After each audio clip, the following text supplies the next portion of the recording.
চীন সফর শেষে তাইওয়ান ইস্যুতে নতুন করে আলোচনার জন্ম দিয়েছে যুক্তরাষ্ট্রের প্রেসিডেন্ট ডোনাল্ড ট্রাম্প।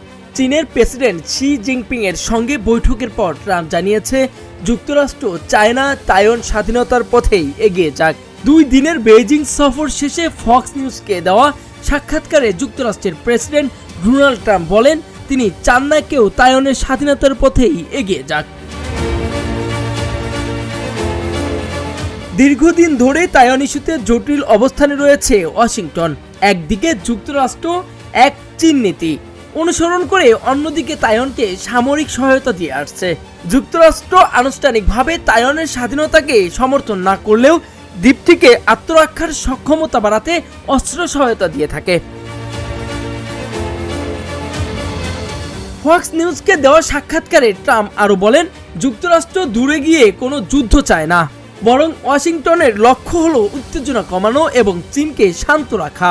তবে চীন হামলা চালালে যুক্তরাষ্ট্র তাইওয়ানকে সামরিক রক্ষা করবে কিনা সে বিষয়ে স্পষ্ট কোনো মন্তব্য করেননি তিনি। তাইওয়ান ইস্যু বর্তমানে চীন যুক্তরাষ্ট্র সম্পর্কের সবচেয়ে স্পর্শকাতর বিষয়গুলোর একটি। একদিকে বেইজিং তাইওয়ানকে নিজেদের অংশ বলে দাবি করছে, অন্যদিকে যুক্তরাষ্ট্র ও অঞ্চলটিতে নিজেদের প্রভাব ধরে রাখতে সক্রিয় রয়েছে। বিশ্লেষকরা বলছেন কূটনৈতিক উত্তেজনা বাড়তে থাকলে পুরো এশিয়া প্রশান্ত মহাসাগরীয় অঞ্চলের নিরাপত্তা পরিস্থিতি আরও অস্থিতিশীল হয়ে উঠতে পারে।